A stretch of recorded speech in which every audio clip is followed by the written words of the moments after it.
said unto the Lord, Behold, Lord, the half of my goods I give to the poor, and if I have taken anything from any man by false accusation, I restore him fourfold.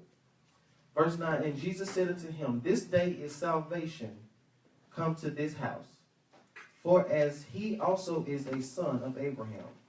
Verse 10, for the Son of Man is come to seek and to save that which was lost.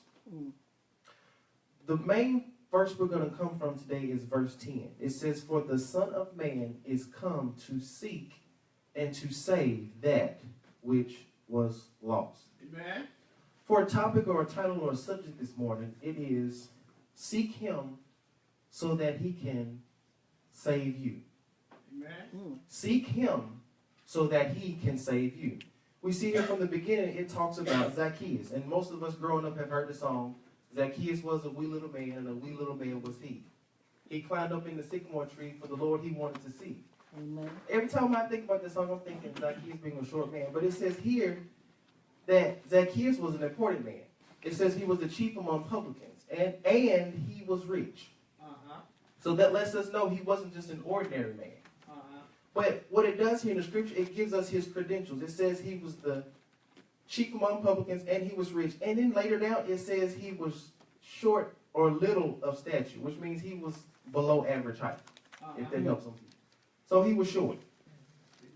But what came to my mind was Zacchaeus sought Jesus. In verse 3, he said he sought to see Jesus, who he was. And I thought about it. Why would Zacchaeus seek Jesus? It comes to mind when you're the chief in charge, everybody's talking about you.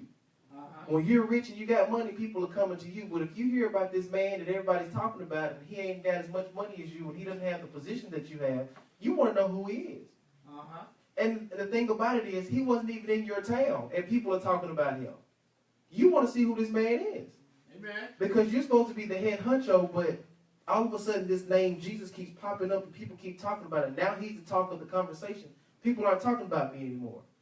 I want to know why. So it says here, he sought to see Jesus for who he was and could not for the press, which means that not only did he want to see him, but everybody else wanted to see him too. Yeah.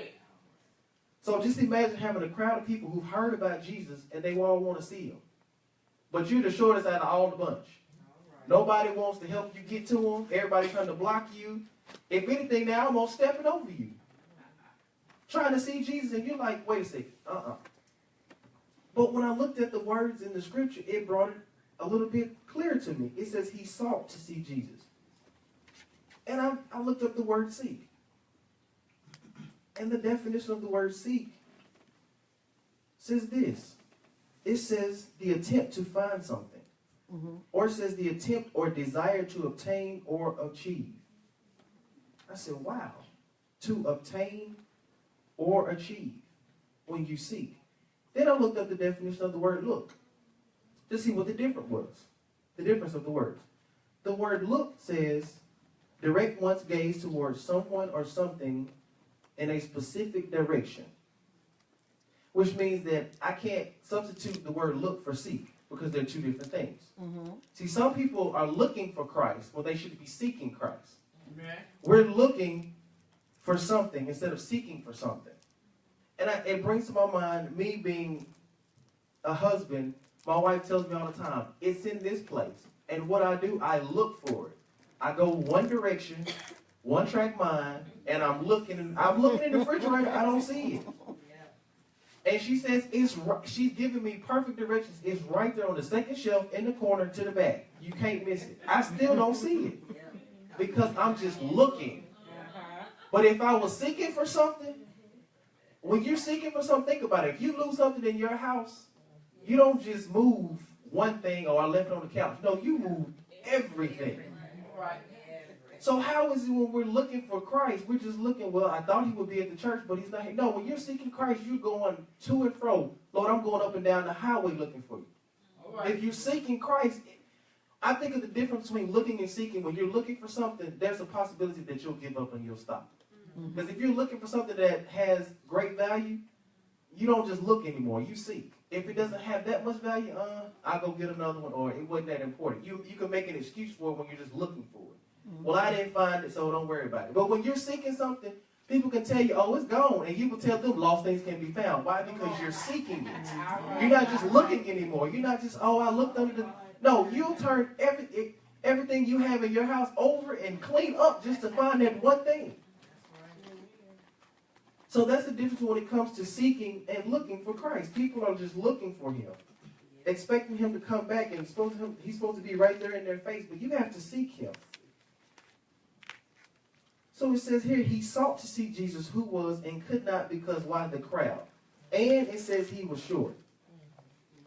So now we got a problem. I'm the richest man. I can't pay nobody to help me see him. I have authority. I can't tell anybody and give authorization for them to get out of my way and tell them to come to me. That has no merit right now. It's not valid. There's nothing I can do with it. Everybody wants to see him just like I do. So what does he do? He takes matters to his own hands. He says he ran before. I thought he just found a tree and climbed up. No, he says he ran, which means he was seeking it. I don't care what y'all say or what y'all are trying to do to keep me from seeing Jesus. I'm going to do what I got to do to see him. So he ran before and climbed up into a sycamore tree to see him, which means I want to be in a high place where I can see Jesus. That nobody can get in my way. There's no one blocking my view from seeing Christ. Because he wanted to see Jesus passing through. He heard his name, Jesus. He wanted to see him. And it also makes me think, why would he be so diligent in seeking him? Because it says in Matthew chapter 6 and 33, it says, but seek ye first the kingdom of God and all his righteousness, and all these things shall be added unto you. So he was seeking something. He wasn't just looking for something. He was seeking something. And when you seek for something, you will do whatever it takes to get to it. Amen. When you're looking for attention, if you don't get it, oh well. But when you seek attention, you're going to make a scene. You're going to cause a scene to get attention. Come on, And my wife always fusses at me all the time watching videos on Facebook. People fight. I'm like, why are they fighting? They're seeking attention. They know that social media, everybody's got a phone. They're going, ooh, ooh, ooh, seeking attention. Seeking attention. Now, in that matter, it may be something different. We got to get more information on that before we can say they were seeking attention. I mean, I'll say they were seeking attention when they were winning the SWAC championship, so I got to help them out. But when it comes to seeking, you really put forth a full, wholehearted effort when you're seeking for something. When you're just looking, you just you tell your children, go in there and get me something from the refrigerator. They have no mind frame of, it's important to me. I'm just doing it because you told me to. Right. But let them lose their favorite toy. You trying to sleep. Mom, where am I? I don't know where you left it. I can't find it. Will you help me? But I didn't lose it. But they're seeking it. And they won't be able to sleep at night. They'll wake up at 5 o'clock in the morning still looking for it. Because they are seeking it. There's the desire to find it. So when you seek the Lord, it's very important. It says in Isaiah 56 and 6, seek ye the Lord while he may be found. Call ye upon him while he is near. Right. I said, that's interesting. Seek the Lord while he may be found. And the Lord said, it's simple. I'm seeking you. You should be seeking me. Amen. How can I save you if I'm not seeking for you? So if I'm seeking for you and you looking for me, we doing two different things. How can two walk together except they agree? If you're abiding in me and I'm abiding in you, that means I'm seeking for you and you're seeking for me. So it says on down, it says, he gets up in the tree, and when Jesus came to the place, Jesus looked up and saw him, which means Jesus was seeking for him as well. And it says he looked up and saw him and said, Zacchaeus, make haste, or get in a hurry and come on down from that tree. For today I must abide in thy house, or I'm inviting myself to your house. How many people you know invite themselves to your house? They must be very important. They have the power to say, hey, I'm going to your house today. Children do it all the time. I'm going with you today. They don't ask. They just jump in the car. Where my child go? Oh, they in the car with so-and-so. So just imagine Zacchaeus. He'd been waiting to see Jesus, and Jesus says, hey, you the man. I'm coming to your house today. So I'm pretty sure Zacchaeus is excited. Why? It says, and he made haste, which means he did it in a hurry. And came down and received him joyfully, which means what he was seeking for, he found. Amen. He found it. Then it says, and when they saw it, that's right, we forgot. There's the press, or there's people who are watching, and those are the naysayers and the haters that are watching you come down because he called you by name. He didn't just say, hey, you short man, come here. He called him by name. Out of all the people that were there, he called him by name. Zacchaeus, come down right now. I'm going to your house.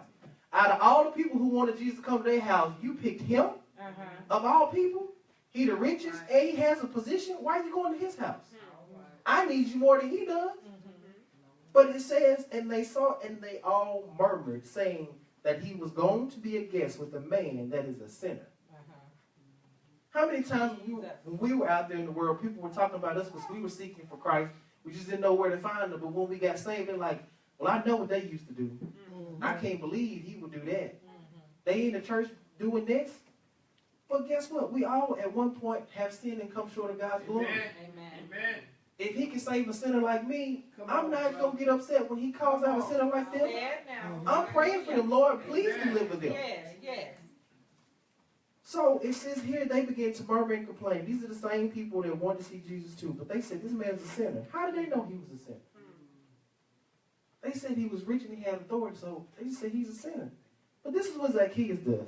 He says, Lord, behold, half of my goods I give to the poor, and I have taken anything from any man by false accusation, I restore him fourfold. Which means he knew he wasn't right. He knew he had some flaws. So now that you've sought Jesus and you found him, it's not just the end, okay, I found him, that's it. No, let me get myself together, let me get myself straight with you. I haven't always been perfect, but if there's anything I can do to be perfect in your sight, I will do it. And then Jesus said something unto him. He said, this day is salvation come to this house. For as much as he also is a son of Abraham. Again, to our focus point in verse 10. For the Son of Man is come to seek and to save that which was lost. So even Zacchaeus being a rich man, having a high position, and having a short stature, still was lost. How many people do we know in this day and time who have great wealth, great fame? Their physique might not be the best in the world, but they still get talked about sometimes. All right. We still are talking about them. We're still putting them down, but they're seeking. But we keep discouraging them, telling them, I don't know about that. We give them false hope. We give them this image that only I can be saved, and he still got to work on you. All right. Come on. But if Zacchaeus, who knew he was a sinner, still was seeking Jesus and said, Lord, there's anything I can do to fix this, please tell me now. And Jesus told him, you're trying, so salvation is coming to your house. Amen. Because my main purpose is to seek and to save that which was lost. Amen. It makes me think of the story of the prodigal son.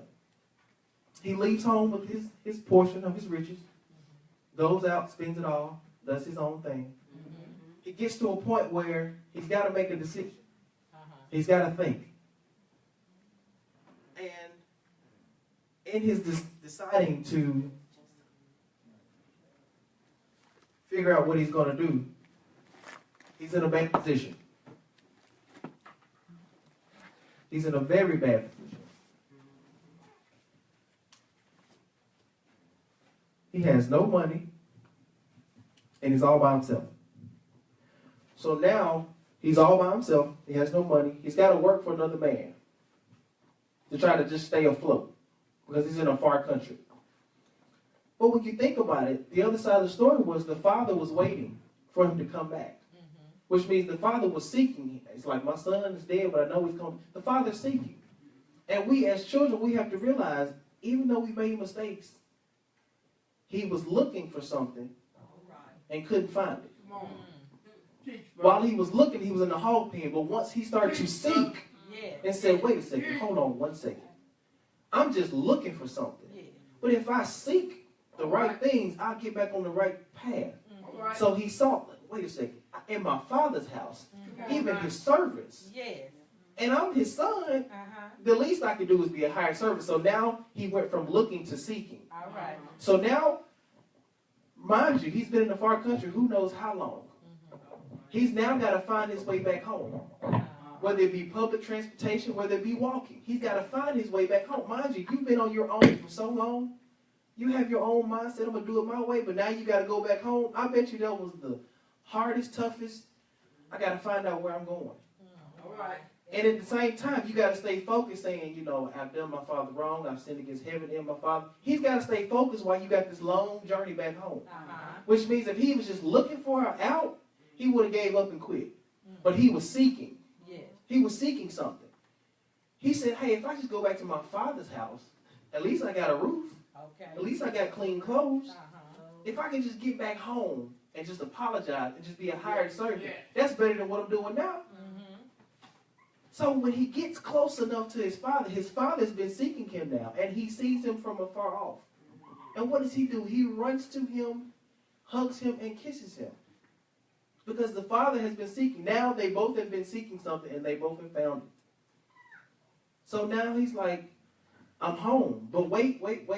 I can't let this deter me from what I'm supposed to do. Father, let me apologize. First, I sinned against heaven, and I sinned against you. Let me get that straight, because I don't want to lose my focus like I was just looking. I was seeking something. I want to seek your forgiveness. I want to seek the fact that you allow me to come back. And the father cuts him off like, son, hold on, wait. You're telling me you want to come back as a hired servant. Number one, nothing will change the fact that I'm your father. So even if I hired you as a servant, I'm still going to treat you like a son. How many times have he said, Lord, if I could just come back? But God said, I'm still going to treat you like my child. I know my children are going to make mistakes. But I love you. Why? Because you're made in my image. All right. So I can understand the father saying, hey, if I hired you as a servant, I'm still going to treat you like my son. Because why? You're going to move up quicker. You know how I am. You know what I like. And secondly, I can see the father saying, wait a second. You actually think all this time you've been gone that I was mad at you? No. Because if he was mad at him when he came back, he would have told him, what are you doing here? You grown. You on your own. But the father was waiting because he knew that he wasn't ready. See, that's one thing I like about my father. He knows a lot of things. And some things he's still learning, some things he may not know. But he will tell me things ahead of time before they would happen. And me being young saying, oh, he don't know what he's talking about. He old school, he old fashioned. I've been there, son. Okay, Dad. Do you know how long ago that was? That was back in the 70s. We in the 2000s now. But when it happened, guess what? It came back to my mind. Yeah. Father told you, if you would have just A, B, and C, you would. And it makes me think now when he tells me stuff, even as an adult, you got to think about it. Amen. If you seek guidance, you'll find it. Amen. But one thing I've learned about him seeking the saved and the lost, the devil is also seeking. Come on now. He's seeking whom he can devour. So if he's seeking you and you're seeking trouble, oh, he's going to help you because y'all both are seeking the same thing. And well, like I said, the word seeking means you have more than one direction you're trying to go. When the devil is seeking you, he don't just come with cigarettes if he know you don't smoke. He doesn't come with drinking if you know you don't drink. He doesn't come with wild living if that's not what you do. He'll come to you and say, you know, what's the point? You just, you know, a nobody. Don't nobody know you. Don't nobody know your name. Your classmates don't even know who you are. You might as well just go and take yourself out, save everybody the trouble. That way they can just have a memorial, and then you'll be famous when you're gone. He'll tell you that. You'll be famous when you're gone. They'll talk about you. They'll wear T-shirts. They'll do all of this. Just go and help him out. He's seeking you, and you're seeking the same things he's seeking. But when you turn from your wicked ways and seek his face, which means that you're seeking his ways, you're seeking his righteousness, you're seeking his heart. Now God is saying, okay, now we're on the same page. Now he can put me in the right way. Then I understand what it says, trust in the Lord with all thine heart and lean not to thy own understanding. And all thy ways acknowledge him, and he will direct thy path. Because if you're seeking him, he's going to put you in the right path. Amen. Even though the path may be the valley of the shadow of death. He's still with you. Yes. Because once you go through the valley, he's got to table prepared for you on the other side. Present. Because why? All the same enemies that thought they were going to take you out through the valley are there at the table saying, wait, I know you should have died when you got to this point in the valley. You was at your low point. I saw your eyes closed like you was gone. David said, I had fainted. Yet I see the goodness of the Lord in the land of the living. Which means that at one point in time, it was so bad, I just thought of giving it all up. But he didn't. Jesus said here, he said, I came to seek and to save that which was lost. Mind you, he did this before he went to the cross. Amen. He did all of this before he went to the cross. So just imagine what he thought when he got to the garden. And he asked his disciples, pray with me. I need your help. Pray with me. Because I'm seeking the Father, Lord. If there's any way that you can fix this where I can do this without going to the cross, I'm willing. I'm on board. And God says, no, it's not. You got to go back, Jesus, to the beginning. There was a sacrifice that was given. One brother gave a lamb, the other one gave his fruits. One of them was accepted, the other was rejected. Which one was accepted, Jesus? You took the lamb with the blood. Okay? The other one had no blood. It was a sacrifice, but there was no bloodshed. Let's go back to Abraham and Isaac. Abraham was willing to sacrifice his son. I needed blood. Did he do it? No. Why? There was a ram in the bush, but what did they do? They took that ram and sacrificed it. If you ever look, the children of Israel, when they were in Egypt, for the death angel not to come and kill them, they had to do what? Put the blood over the doorpost. Okay, you see, Jesus, the pattern hadn't changed. It's still going to need the blood. You're the only one that can do it. Amen. And he comes back to his disciples, could y'all not pray with me 1 hour? Just one. Like, this is really getting heavy on me. I'm sweating. My sweat is that. In my mind, I'm thinking his sweat was so heavy, it was thick as blood. Now, that's some heavy sweat. I know I can sweat, but that's some heavy sweat when your sweat is just as thick as your blood. And you go back and you pray again. He's still seeking, Father, is there any way? I know I got to do this. I'm on board. I'm 50% now. I'm 75%. I'll do it. But I'm going to go pray. I'll do it, but I'm still hesitant. I'm willing. Now he's willing to do it, but he's still hesitant. And he goes back and he sees them sleep. Y'all sleep on. I'm by myself now. Father, not my will, but let thy will be done. He was still seeking. He never stopped seeking. When he went to the cross, he never stopped seeking. He didn't stay one track. Because if he would have stayed one track, they gave him an opportunity. They said, tell us now. He could have said, you know what? I don't have to do this. I'm going to just tell y'all like this. He gets to the cross. And the thieves say, if you are the Son of God, well, get us down. The opportunities were there. That's how I know he wasn't just looking. He was seeking. He was looking in more than one direction. Saying, if I don't do this, New Life people aren't going to be saved. If I don't do this, the city of Jackson won't be saved. If I don't do this, the state of Mississippi won't be saved. If I won't do this, the country of the United States of America won't be saved. If I don't do this, the world won't be saved. It was more than just him. He said, I came to seek and to save. How can I save them if I don't seek the purpose that my Father has given me? So when he went to the grave, he still had to do some seeking. Because he had to go and get something that rightfully belonged to him. He went to the pits and said, Satan, I'm seeking the keys you got. I'm not asking for them. I've been looking to it. Give them here. I could just imagine Jesus forcefully just taking them. And Satan looking like, this is the same man I tempted in the wilderness. This is the same man that I just crucified. I thought he was just an innocent man. So now from him seeking that, he now has it. He has all power in heaven and in earth. But there's one more thing about Christ now. He's still seeking. All right. He's seeking that church. Come on now. That is without Come on. spot or blemish. He's still seeking it. Why? Because he came to seek and to save. Amen.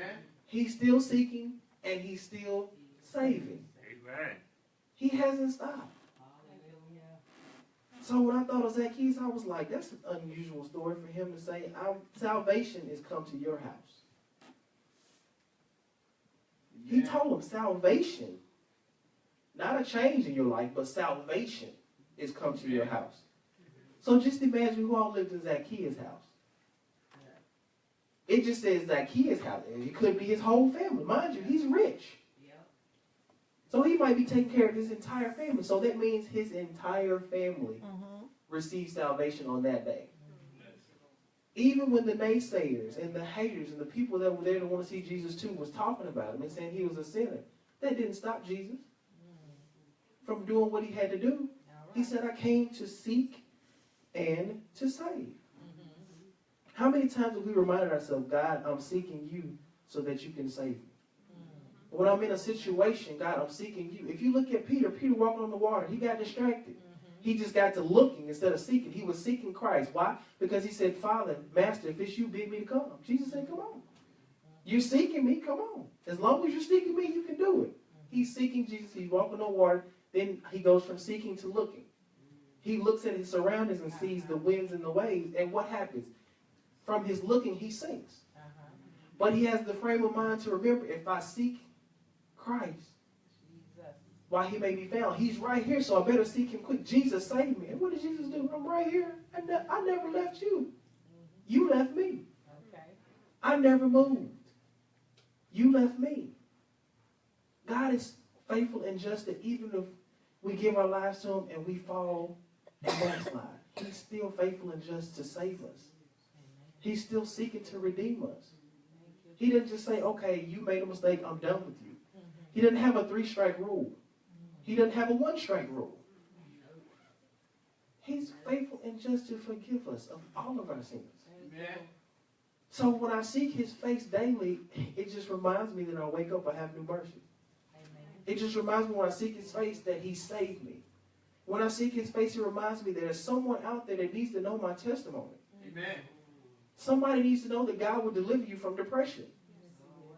Somebody needs to know that God will deliver you from drinking and smoking. Somebody's testimony in here will deliver someone else. But if you're not seeking, how can he direct your path to meet this person that had a flat tire, that's having a bad day, and you just witness to them and say, it's going to be all right. And they telling you their sob story, but you're saying, I know a man. As Peter said, silver and gold have I none, but that I have, I give unto you. Let me tell you my story. I was in the same situation you was in, but look what God has done for me. I got a new ride. I got a new job. I have a wonderful life. I haven't struggled ever since I gave my life to Christ. I haven't struggled since. Amen. I've had some low days. I've had some high days, but he still kept me. Now that person is thinking, seriously? Yeah, I'm from sub number 2 as well.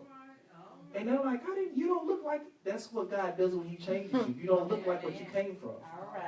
You don't act like where you came from. And people are astonished. You've been saved all your life. And I tell them, no, I haven't. Just because I look like it and act like it. No, I haven't. I've fallen short of his glory. And so when people realize that God is still seeking and saving, they now have hope. They now have something to seek because they were just looking at one point in time. I'm looking for a church. It's okay to look, but when you're seeking Christ, you are the church. Everywhere you go, your light should shine.